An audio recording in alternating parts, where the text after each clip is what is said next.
Tengo el gran placer de presentar a nuestro conferencista de doctor José Weinstein Cayuela. Es un placer, doctor Weinstein, darle la bienvenida. Para mí es un honor esta invitación que me han hecho de la OEA y del Banco Mundial de participar de estos webinars.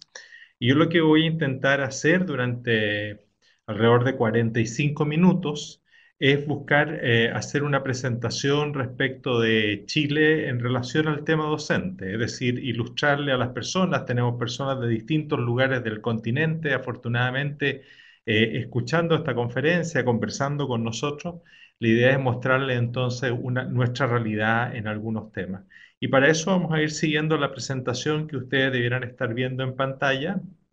Me dicen aquí, veo en el chat también de que se ve muy bien y se escucha muy bien, cosa que siempre es muy agradable de escuchar. Y la idea es hacer esta presentación sobre nuestro tema docente. Entonces, bueno, aquí hay algunas imágenes de Chile, ¿no es cierto?, nuestro país que algunos de ustedes conocen bien, y a otros me gustaría destacar esa diversidad que tenemos, que es parte también de nuestro tema con la docencia también. Nuestros docentes hacen clases, trabajan diariamente en lugares muy, muy diferentes, en geografías, en climas, en situaciones demográficas muy distintas. Así que es parte de su tarea. Es importante caracterizar de alguna manera en qué contexto han trabajado estos docentes, se han hecho estas políticas hacia los docentes que en realidad son variables. Y en ese sentido, todo lo que yo voy a contar después, la verdad es que es muy difícil de entender si no es que no se tiene un contexto previo. Y ese contexto son lo que ha enmarcado, digamos, el trabajo en la política docente durante todo este tiempo.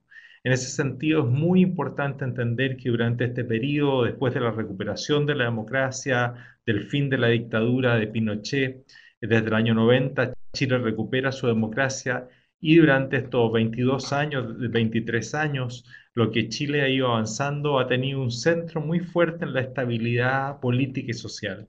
Es un país que después de su quiebre institucional durante todas estas más de 2 décadas ha logrado recuperar una vida de convivencia general muy importante, con una estabilidad muy alta, que no quiere decir, por cierto, que no haya movimientos sociales, que no haya movilizaciones, lo que es muy sano para la sociedad, pero sí dentro de un contexto general de mucha estabilidad. Y lo mismo durante este periodo, el país ha tenido una fase de crecimiento económico continuado muy importante y muy fuerte. Es un país que ha multiplicado, ha duplicado su Producto Interno durante este tiempo, por lo tanto que ha aumentado muchísimo sus capacidades y que también ha hecho una baja de la pobreza muy significativa. Piensen ustedes que cuando se recuperó la democracia había más de un 40% de la población bajo la línea de pobreza y ahora estamos en el 13% de la población bajo la línea de pobreza, es decir, una pobreza que se ha Doctor realmente Weinstein, quisiera que pusiera la primera. disminuido mucho. ¿Perdón? Entonces hay una disminución de la pobreza muy grande y en un contexto de crecimiento económico muy fuerte. Aunque, y ese es un gran debe que se tiene al país, sigue existiendo una gran segmentación social, una gran separación, una gran inequidad. Es decir, de alguna manera toda la pirámide social se ha movido hacia arriba, pero las distancias dentro de la pirámide no se han reducido, lo que es un factor muy relevante. En lo que tiene que ver más precisamente con el tema educativo en las políticas educacionales, ha habido una continuidad muy fuerte durante estos ya 5 gobiernos que han tenido desde la recuperación de la democracia su trabajo en educación. Y ahí hay algunos, en el PPT ustedes tienen algunos de los elementos que la caracterizan. Es decir, se ha puesto una nueva meta de 2 años de escolaridad obligatoria, antes era 8 años. Se ha duplicado la jornada escolar. En Chile antes iba un solo turno, ahora van dos. Antes habían 2 turnos de alumnos en una escuela durante el día, ahora hay un solo turno que está durante todo el día. Eso ha implicado un enorme aumento de la cantidad de tiempo escolar existente. Se ha modificado el currículum de estudio, había un incremento muy notable de los recursos para educación. En términos reales, es un presupuesto que se ha multiplicado por 7 veces el presupuesto actual en educación es el más importante de la partida dentro del presupuesto público y hay un conjunto de apoyos que se han ido dando a la docencia que son muy claros también en distintos tipos de programas. Esto ha hecho que Chile haya mejorado efectivamente significativamente su rendimiento en los test internacionales, por ejemplo, en qué pasó, ¿no es cierto?, desde el año, se midió, por ejemplo, la participación en PISA, y si uno compara el 2000 con el 2006 y después con el 2009, en ambos casos en Chile hubo un salto muy importante y por eso Chile de alguna manera empezó a estar incluso por sobre en algunos casos que el resto de los países latinoamericanos en alguna medida. Eso fue recogido en un informe de McKinsey muy relevante que se hizo hace unos años atrás. Eso, sin embargo, a nosotros no nos tienen absoluto satisfechos porque siguen habiendo grandes deficiencias. Aquí en este gráfico les muestro, por ejemplo, todo lo que si nos comparamos la situación de Chile con en esta misma prueba PISA respecto a la situación del promedio de la SD y respecto del líder en esta materia que fue China Shanghái, podemos ver que todavía falta muchísimo por avanzar, que Chile tiene un 31% de su alumnado, es decir, un tercio, que está en el nivel inferior e incluso inferior que el nivel 1 ya en materia de la comprensión lectora. ¿Ya? Y sin embargo, ¿no es cierto? Ese porcentaje en China, Shanghái es 4, en el promedio de la OECD son 19%. Es decir, a pesar de que hemos avanzado, seguimos teniendo un gran déficit en esta materia y por lo tanto todavía en Chile hay mucho por mejorar en educación. Y un elemento muy importante para esa mejora es la presión social. Si algo se ha instalado con mucha fuerza en Chile es la presión de toda la ciudadanía que quiere una educación igualitaria en su calidad para todos. Y eso se ha manifestado en las calles con movimientos estudiantiles muy poderosos. En el año 2006, con un movimiento que nosotros llamamos la Revolución Pingüina, que fue un movimiento de los estudiantes secundarios que se tomaron el país realmente durante 2 meses, estuvieron en las calles y hicieron un esfuerzo muy grande por poner el tema de la calidad. Y el año pasado con el movimiento universitario, el 2011, 5 años después, en que ellos también se movilizaron muchísimo y hicieron un enorme trabajo también de poner su demanda de una educación universitaria igualitaria en calidad también para todos. Por lo tanto, es un sistema escolar que tiene mejores condiciones, que ha hecho un esfuerzo, pero que al mismo tiempo ha generado expectativas por ir más lejos y sobre todo por lograr una mayor igualdad en el acceso y en la calidad de la educación que está totalmente a la orden del día. Y dentro de este tema de la calidad, sin duda en el nivel escolar, el tema de los docentes o la cuestión docente es, por cierto, el tema esencial. Es decir, como tantas veces se ha dicho en estos últimos años, la calidad de la educación chilena no va a ser mayor que la calidad de los docentes en Chile y por eso el tema de cómo se trabaja la cuestión docente, cómo se logra tener una docencia de calidad en todas las aulas de Chile, es el tema esencial que hoy día tenemos entre manos. Y ese es un tema no fácil, entre otras cosas por el número. En el gráfico que ustedes están viendo pueden ver la cantidad de docentes que hay en Chile. Estamos hablando de 180.000 profesores y profesoras que están en el sistema escolar. Y una particularidad de Chile, esos profesores están tanto en el sistema público, que es el sistema municipal administrado por los municipios, como también en el sistema particular subvencionado que es una rareza a nivel de la educación del continente de América Latina, pero que en Chile es muy importante, que son todas las escuelas que son gestionadas por privados, pueden ser iglesias, matrimonios de profesores, en fin, distintos tipos de organizaciones, pero que reciben financiamiento público. Entonces, hay un 7% que es privado-privado, que es la elite tradicional, pero hay más de un 50% de los alumnos hoy día, y es el sector que más crece, que asiste al sector particular subvencionado. Y de hecho, si ustedes ven esa lámina, la mayoría de los docentes, 83.000 docentes, están en el sector particular subvencionado. Por lo tanto, sería un error muy fuerte si pensáramos que todo el desafío de mejorar la docencia en Chile es solo trabajar con la educación pública municipal. En Chile tenemos que trabajar al menos con toda la educación subvencionada, llámese municipal o particular subvencionada. Pero esos son los números, como ustedes pueden ver, son cantidades muy importantes de personas. Estos docentes en Chile tienen un conjunto de fortalezas y es muy importante partir de ellas.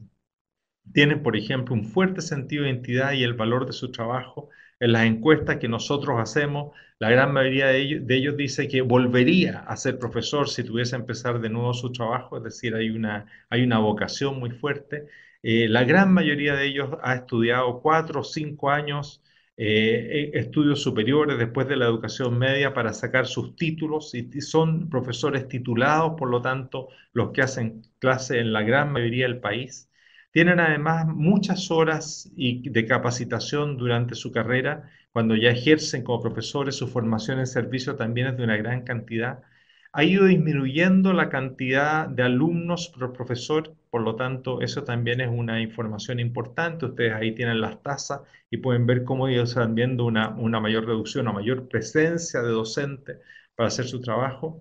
Tienen una voz política muy importante. Hay un sindicato nacional único de docentes que hace valer su voz y da su opinión sobre las grandes tareas. Y también son docentes que han ido viendo mejorada su situación gradualmente, con planes de pensiones mejores, con salarios que han mejorado y así por delante. Están muy lejos todavía de los salarios, y vamos a volver sobre este tema en la presentación, que nos gustaría a todos que los docentes tuviesen, pero sin duda que hay una trayectoria gradual de mejora que es bastante clara y que está muy por sobre la de los funcionarios públicos y de los profesionales en Chile en general. Sea, a pesar de esta fortaleza, los docentes en Chile tienen un conjunto de problemas muy relevantes, que son primero el problema de la atracción. No se logra reclutar a los mejores candidatos para la docencia y hay un bajo estatus social de ser profesor, que no se ha logrado revertir y que es muy importante. La formación inicial de los docentes, a pesar de que es extendida, no es de buena calidad, por lo menos es muy heterogénea y hay mucha de ella que no es de muy buena calidad, para no ser tan tajante en el juicio que estoy dando. La formación en servicios, si bien también está extendida, es muchas veces muy academicista y también muchas veces no toca los problemas reales del aula y la entregan muchas veces académicos, catedráticos de un gran saber desde el punto de vista de la academia, pero muchas veces con muy poco contacto con la realidad.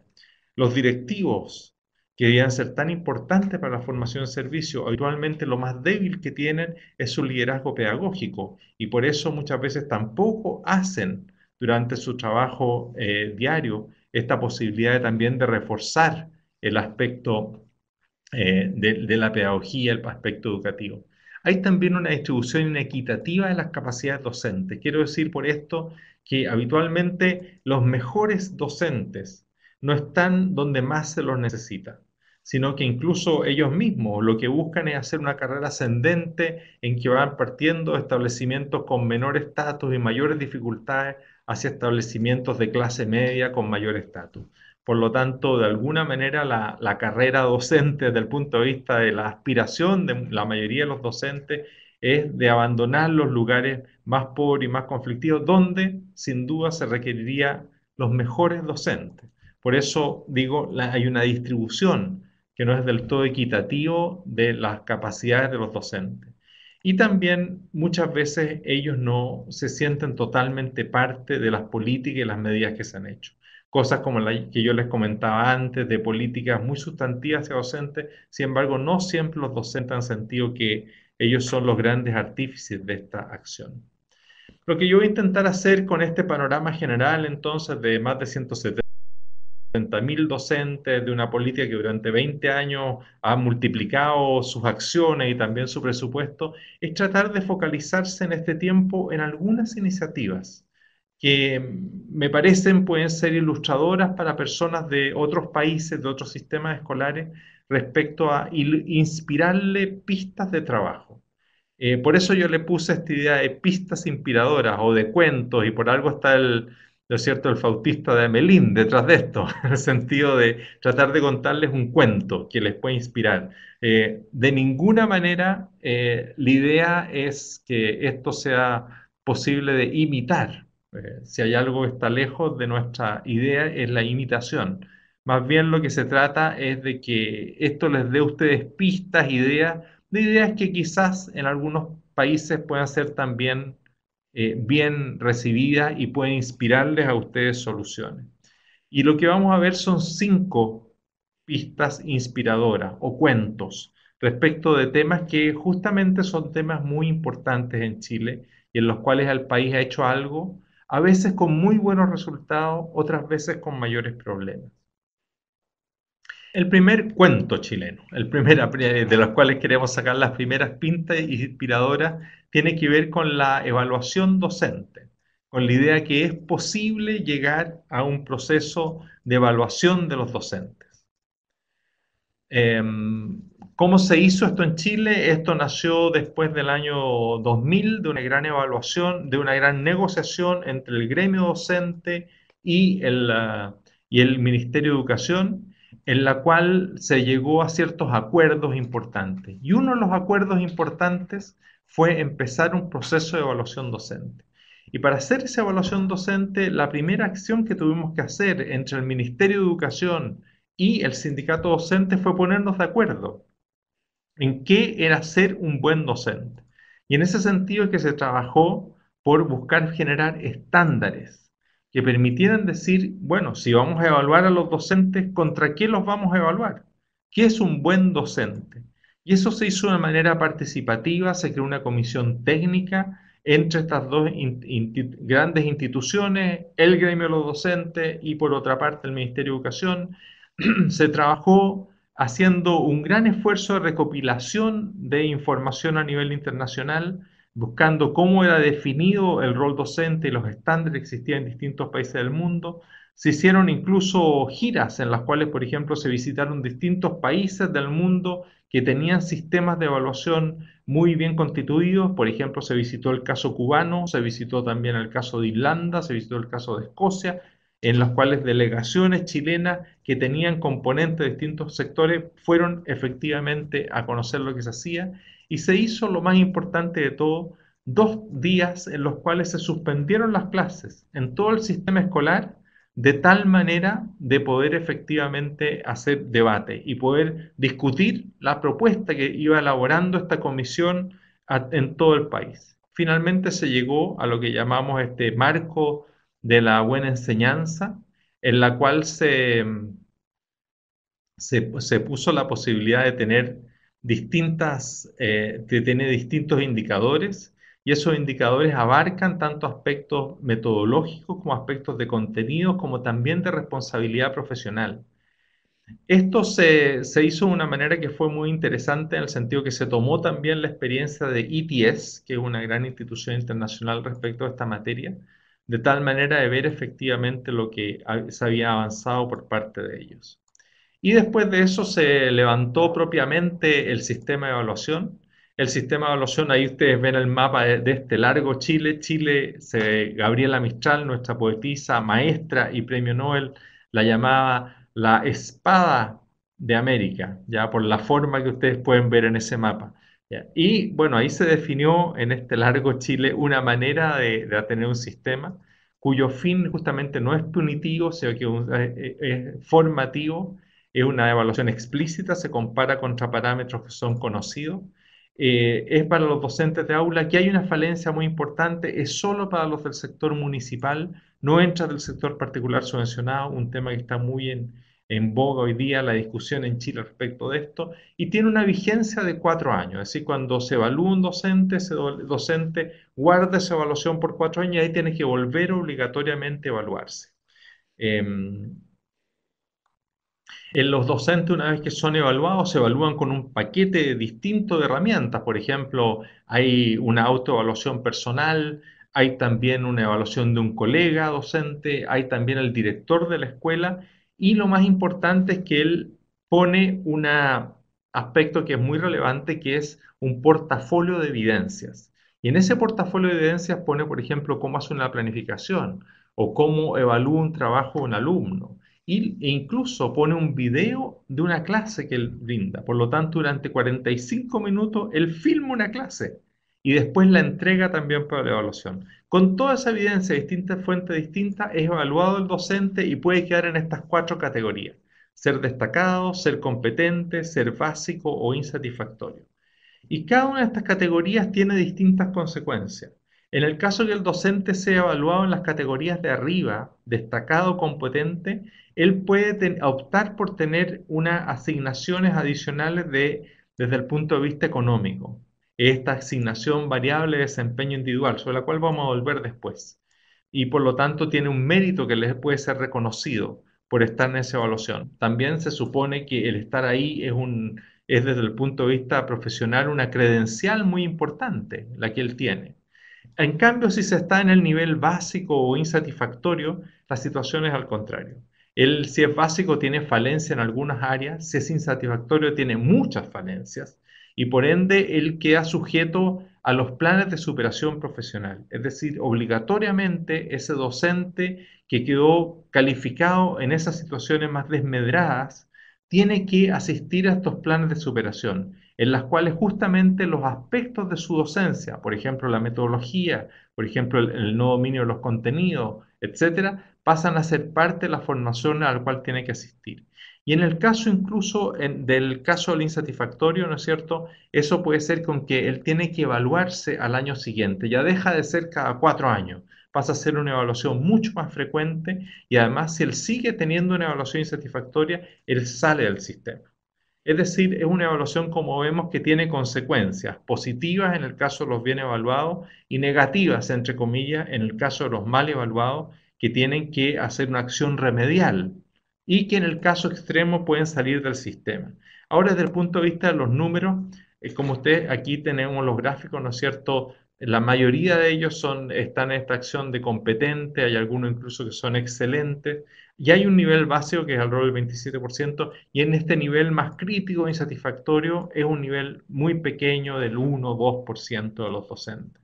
Esto es muy importante porque cuando se lanzó el sistema hubo algunos sectores que dijeron esto es para castigar a los profesores, es para calificarlos de insatisfactorios y sacarlos del sistema, y la verdad es que no es así. La proporción de docentes que queda realmente en esta categoría totalmente insatisfactoria es muy pequeña. La gran mayoría de ellos queda en una situación bastante mejor y de alguna manera da posibilidades.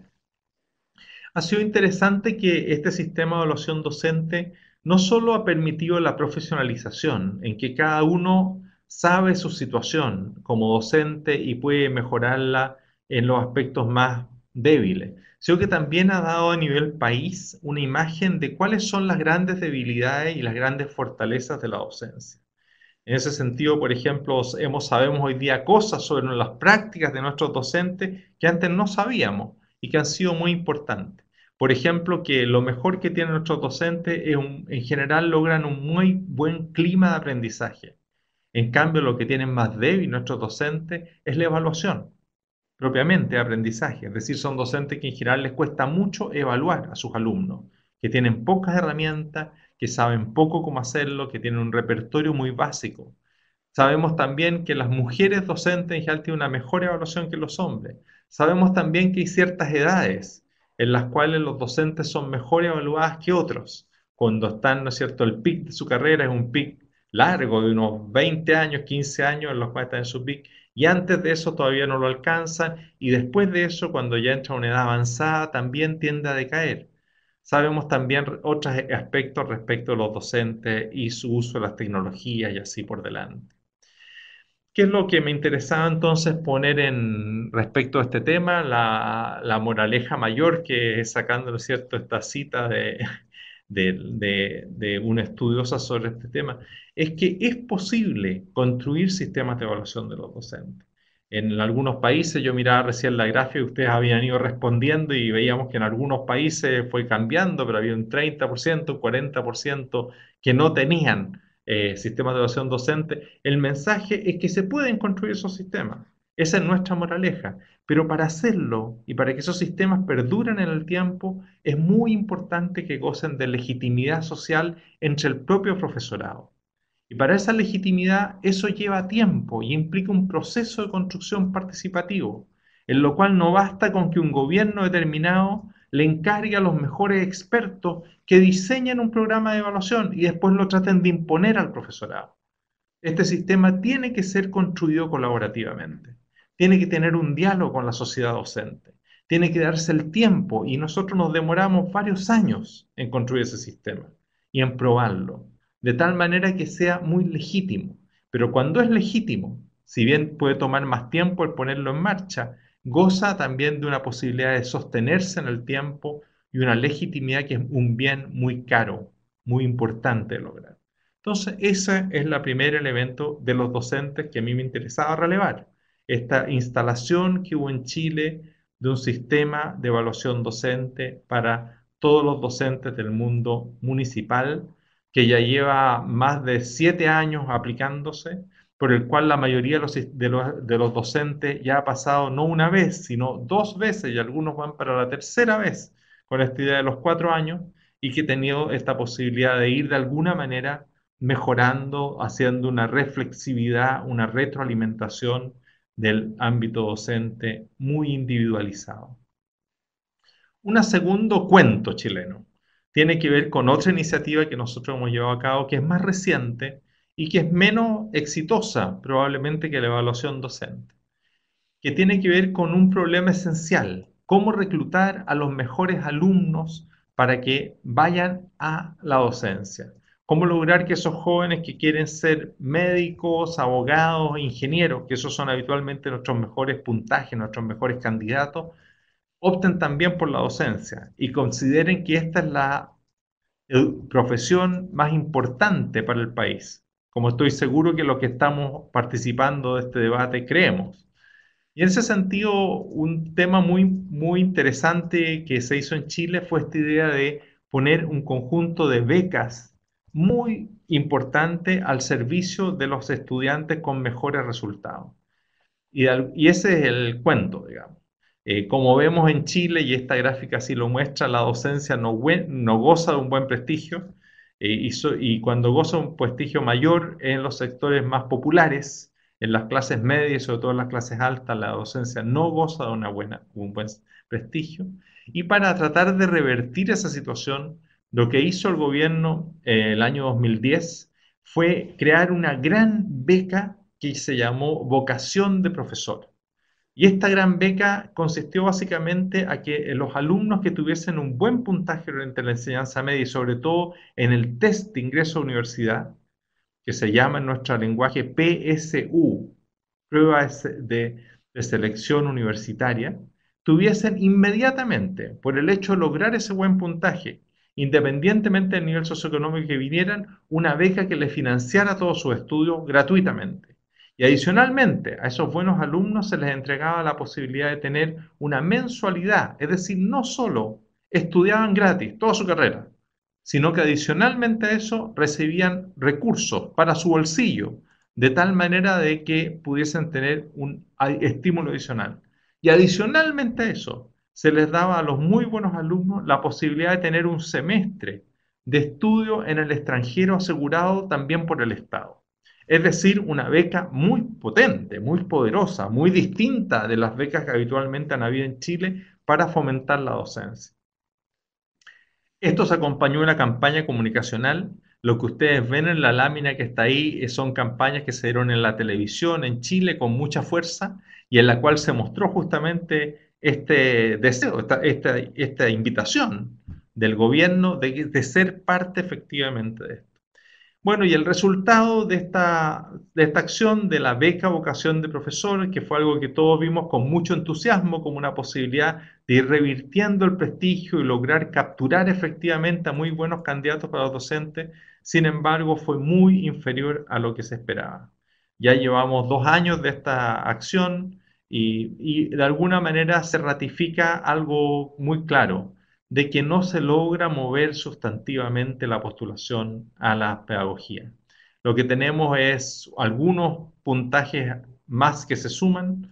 En el caso de esto, es cierto, teníamos antes de la beca más de 2.000 estudiantes de muy buen nivel que lograban participar de las postulaciones y subió a algo más de 3.000. Sin embargo, todos los postulantes a pedagogía son 25.000, de tal manera que realmente lo que se movió fue marginal desde el punto de vista de los buenos alumnos. Y al revés, lo que pasó, ¿no es cierto?, es que al mismo tiempo se redistribuyeron las postulaciones, porque uno de los elementos importantes de esta beca fue que la beca solo la podían cursar los alumnos en estudiantes que empezaran en universidades que empezaran a ser selectivas respecto a los estudiantes.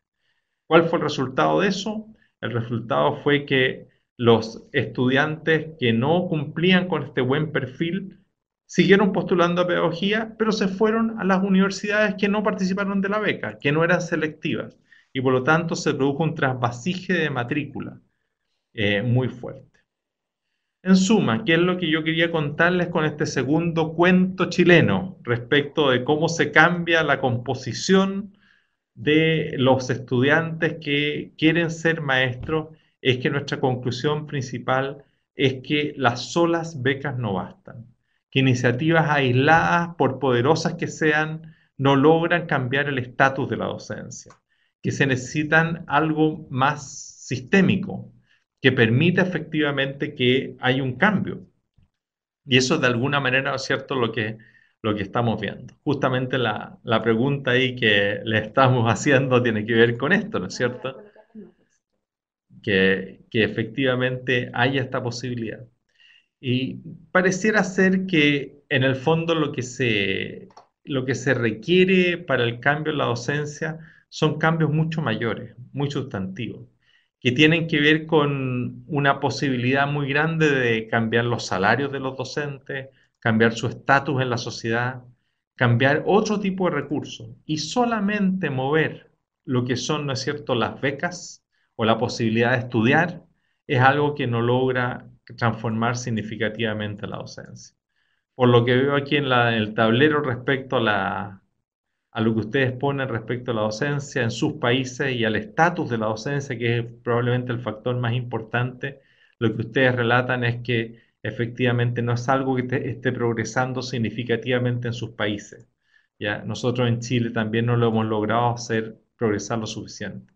Incluso ustedes dan cuenta ahí de que ha empeorado, es decir, que es más malo el estatus de la docencia en la sociedad de lo que era antes, lo que es, por cierto, muy grave. Pero en suma, lo que yo quería ponerles como tema en este segundo cuento es que cuidado con políticas aisladas, en las cuales creyendo que solamente dando becas vamos a lograr cambiar una situación tan estructural como el estatus de la docencia. Eso tiene que ser acompañado de muchas otras iniciativas. No digo que no se haga, por cierto que es un bien que se haga, pero confiar en que solo esa medida va a ser la bala de plata que va a lograr mover el estatus de la docencia, al menos en Chile, se demostró que no es así. Un tercer cuento inspirador tiene que ver con el tema de la formación inicial docente. Y este es un cuento chileno que quizás sea más, más eh, más inspirador, no solo más inspirador, sino que haya tenido unas consecuencias, aunque todavía están en curso, más favorables que el que acabamos de ver de las becas, creo yo, y que tiene que ver con un tema muy importante. En Chile había una explosión de las matrículas de pedagogía. Hay mucha gente estudiando para ser profesor y hay muchas universidades dando esta carrera. Sin embargo, esas universidades tienden a tener una calidad académica muy mediocre y además, bueno, de que admiten a todo tipo de estudiantes en cualquier tipo de cantidades. Ahí les estoy poniendo, ¿no es cierto?, una proyección. Eso es, fíjense, esa lámina muestra cuál es la situación en términos de la cantidad de alumnos de pedagogía y la cantidad de profesores en ejercicio. Entonces, por ejemplo, en la enseñanza básica, vemos, ¿no es cierto?, que tenemos casi 100.000 profesores en ejercicio, en rojo, y que tenemos, ¿no es cierto?, alrededor de 20.000 personas estudiando pedagogía, lo que es una proporción relativamente razonable. En cambio, en la enseñanza media, fíjense que tenemos más personas estudiando para ser profesor que los profesores actualmente en ejercicio. Eso es algo que es un anuncio, esa es una cesantía anunciada, es un problema de desempleo anunciado, usando, ¿no es cierto?, el título de García Márquez. Y por lo tanto nos está hablando de una situación muy peligrosa. Pero además hay un problema de calidad muy fuerte que también está vigente. ¿Qué no logró ser tocado del todo por el sistema de acreditación? Se creó un sistema de acreditación en Chile que hizo que acreditar a las carreras de pedagogía fuese obligatorio. Sin embargo, funcionó de una manera muy laxa el sistema de acreditación. Y había una sospecha de todos de que este sistema, sin exigencia, sin regulación, iba al despeñadero, en el sentido que estaba creando a docentes con muy mala formación. Y hubo una medida que yo creo que puede ser muy inspiradora, que hizo visible esta situación. ¿Cuál fue la medida? La medida fue una prueba que nosotros llamamos prueba diagnóstica inicia. ¿Qué significa esta prueba? Que se invitó de una manera en el inicio voluntaria a las distintas universidades a que dieran un test. Es decir, que los alumnos de esas universidades, cuando terminaran la formación de esos jóvenes, es decir, cuando estuvieran un paso, un tris, de ir a hacer clase, cuando ya habían terminado todo su semestre de estudio, su último semestre de estudio, terminándolo, dieran voluntariamente un test en la cual ellos demostraran lo que sabían. Es decir, el test lo que iba a medir es sus conocimientos desde el punto de vista metodológico en general y también de los contenidos disciplinarios. Fíjense que era voluntario, incluso era voluntario también para los alumnos. No había ninguna razón ni posibilidad legal tampoco en Chile para hacer esto obligatorio. Entonces fue algo que fue totalmente voluntario. Y es muy interesante lo que ha pasado, porque en el fondo esta prueba, que como ustedes pueden ver entonces partió el año 2008, ¿qué es lo que mostró? Mostró básicamente muy malos resultados. Este fue el campanazo de alerta. Fíjense los datos que están ahí. Es decir, cuando se les preguntó elementos de conocimiento general en pedagogía, se tuvo un 42% que estaba, ¿no es cierto?, en una situación insuficiente. ¿Ya? Y más grave aún, cuando se mostró, ¿no es cierto?, los resultados por contenidos específicos que esos jóvenes futuros, ya casi maestros, tenían que ir a enseñar, la situación era todavía más grave. Es decir, había casi un 70% que tenía, ¿no es cierto?, un conocimiento de estos contenidos específicos totalmente insatisfactorio. 70%. ¿Qué es lo que generó esta prueba? Insisto, sobre universidades que la dieron voluntariamente y sobre alumnos que lo dieron voluntariamente. Es decir, uno podría prever que no son los más malos, es decir, que no son las instituciones más deficientes, ni son tampoco los estudiantes más deficientes los que fueron a dar esta prueba. Y sin embargo, estos fueron los resultados. Por lo tanto, esto fue en Chile una revolución. Este fue un dato que movilizó a todo el sector, que hizo poner en duda todo lo que se estaba haciendo a nivel de las pedagogías, que hizo que las universidades, que hasta ahí bajo la autonomía universitaria no le rendían cuenta a prácticamente nadie, ni al ministerio, ni a los estudiantes, ni a la sociedad en general, respecto a la calidad de la educación, de ahí en adelante tuviesen que empezar a rendir cuenta. O por lo menos este tema estuviese muy en el tapete.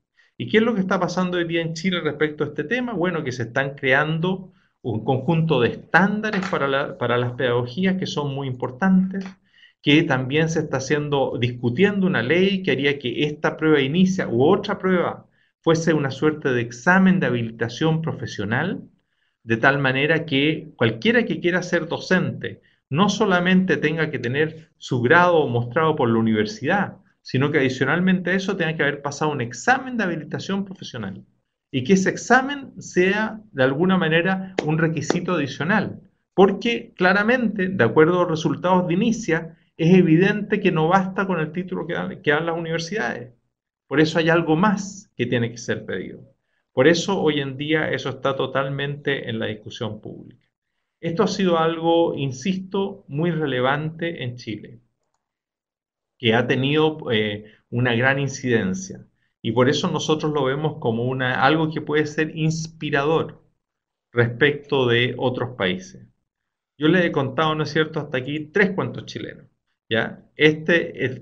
Sobre los docentes.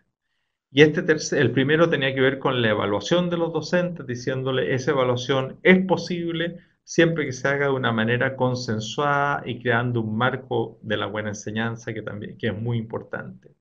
Una segunda que tiene que ver con los sistemas de atracción de talentos hacia la docencia. Y les decía, cuidado con los sistemas simplistas que creen que moviendo un aspecto, como pueden ser las becas, van a lograr efectivamente un cambio sustantivo.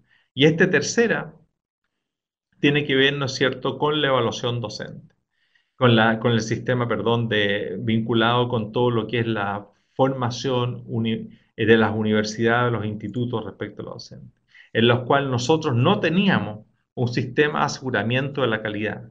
y por lo tanto necesitábamos tener uno.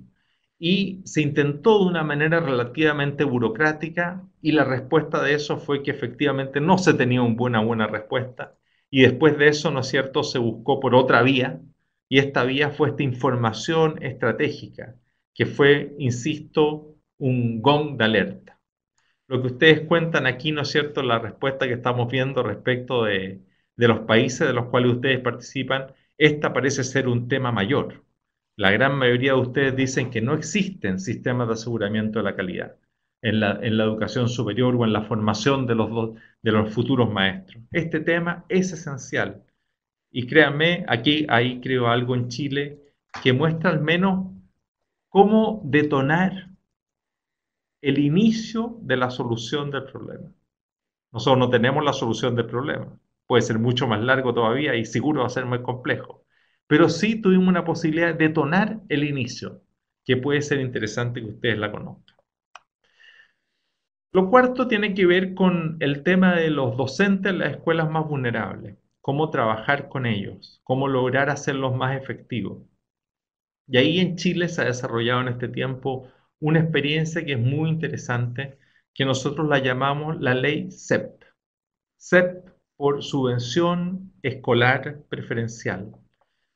Y esta es una ley que fue promulgada el año 2008, que ya lleva por lo tanto 4 años de aplicación, y en la cual básicamente lo que busca la ley CEP es introducir un principio primero de mayor equidad en la enseñanza. ¿Qué quiere decir esto? Que es reconocer que educar a los niños más desaventajados, más humildes, no vale lo mismo, no es lo mismo que estudiar a los jóvenes, a los niños de clase media o de clase alta, que tienen otro capital cultural, que han tenido otra nutrición, otra alimentación, otra estimulación, incluso en su más tierna infancia, y que por ende hay que hacer un esfuerzo adicional de parte del Estado para educarlos con mayores recursos. No son los mismos recursos, sino que tienen que ser muchos más los recursos para que haya una efectiva equidad. Y la ley CEP lo que hace es reconocer eso.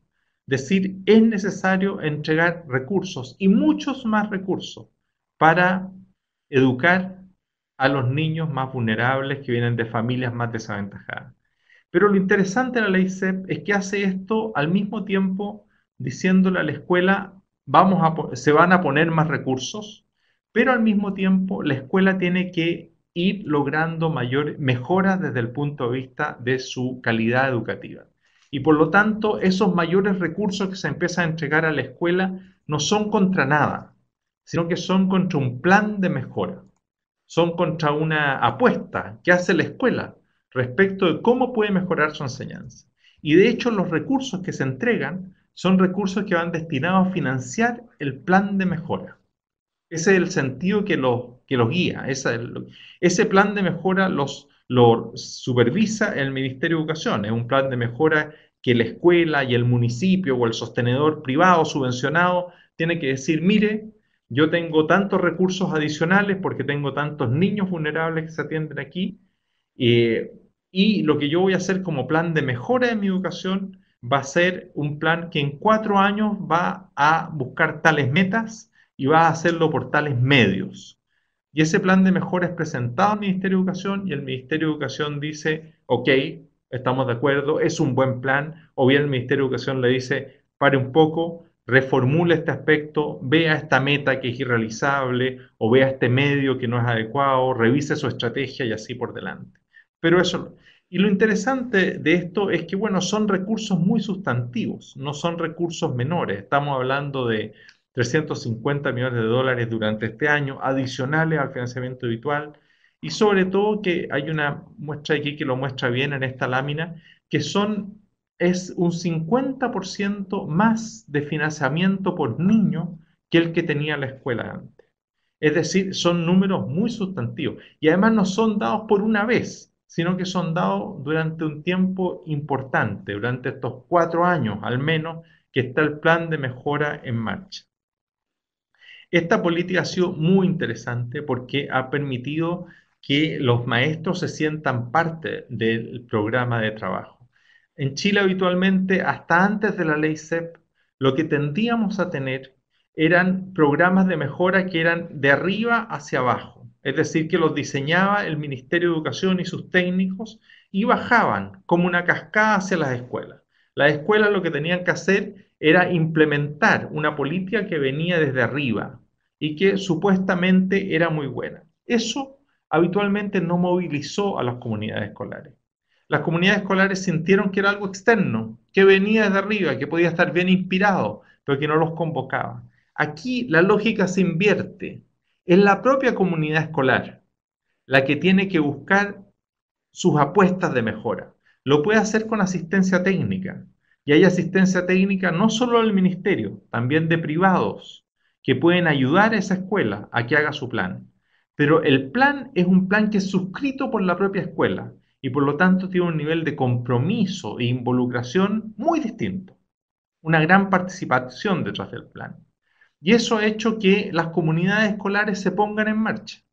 Y que hoy en día uno ve que hay, donde uno vaya, a cualquier escuela de Chile que está con la ley CEP, uno ve escuelas que están movilizadas y que están trabajando involucradamente. Y esto está provocando cambios muy importantes en los resultados en Chile. Por ejemplo, aquí nosotros tenemos una medición que son en los CIMSE, que son los test de resultado de aprendizaje, y ellos muestran con mucha claridad que lo que se está moviendo hoy día en Chile desde el punto de vista de la calidad es básicamente las escuelas que están más abajo. Las escuelas que están más arriba están estancadas, incluso las escuelas de elite están estancadas. Sin embargo, las escuelas que están mejorando son las escuelas que atienden a los alumnos más vulnerables, las que trabajan con la ley CEP y que han hecho estos planes de mejora sustantivos que están trabajando gradualmente. Tipos de planes de mejora, por ejemplo, hay algunos que han hecho con estos recursos contratado horas adicionales de psicólogos, de fonoaudiólogos, de recursos educativos que no tenían. Otros han contratado programas de asistencia técnica y impulsado nuevos recursos y métodos pedagógicos. Otros han hecho mayores evaluaciones. Yo les decía antes que uno de los déficits importantes era la evaluación. Han reforzado el aspecto de la evaluación. Y así por delante. Pero lo que me interesaba mostrar en este cuarto cuento chileno es que es posible hacer un plan de mejora o una política de mejora que efectivamente vaya logrando una mejor docencia en los sectores más desposeídos. Pero para eso es totalmente crítico que hay una participación muy fuerte de las propias escuelas en la solución, que se logre un compromiso de parte y que no sigan bajando y bajando estos programas ministeriales que desde arriba hacia abajo tratan de resolver el problema. Yo les puse aquí dos testimonios en la moraleja que hablan bien de esta situación. Fíjense ustedes, uno es un director de escuela que cuenta algunos beneficios de esta ley. Dice, la ley CEP nos permite probar muchas cosas que no teníamos, complementar las cosas, mejorar la infraestructura, contratar a psicólogos, psicopedagogos para los niños que muestran un alto nivel de agresividad. Es decir, es un tipo de situación en la cual efectivamente se siente ese equipo docente, esa comunidad empoderada y con recursos que antes no podía tener, mejorando sus recursos humanos y materiales. Otro lo dice de manera más amena, dice, estamos condenados a mejorar, porque la ley CEP te hace fijar metas, y ahora estamos evaluando. ¿Y por qué dice? Porque ahora hay dinero. Es decir, hay muchas mejores soluciones para lo que se tiene. Aquí también teníamos una pregunta que íbamos a hacerles ya respecto a estas materias en las cuales nos interesaba también tener cierta interactividad respecto a esta moraleja que también para nosotros es importante, ¿no? Esa es la 4. ¿Ah? Está bien. De alguna, les pongo esto en los siguientes términos. Lo que nosotros creemos que es interesante de la ley CEP es que ha logrado combinar dos grandes vertientes, la presión y el apoyo. Lo que nosotros teníamos antes de la CEP era mucha presión hacia las escuelas. Hacia las escuelas se les estaba presionando permanentemente porque mejoraran sus resultados. Se les pedía y se les amenazaba con distintas cosas. Y llegaban, por otra parte, estos programas centralizados del Ministerio de Educación. ¿Cuál es el cambio que se tuvo con la ley CEP importante? Que se hizo un gran cambio desde el punto de vista del apoyo. Y se hizo al menos equivalente la presión que existe por mejorar, que es importante, con el apoyo, en la cual se le entregó sustantivamente más recursos a las escuelas para que efectivamente pudiesen elaborar sus planes de mejora. Por lo tanto, creemos que ahí hay un elemento importante.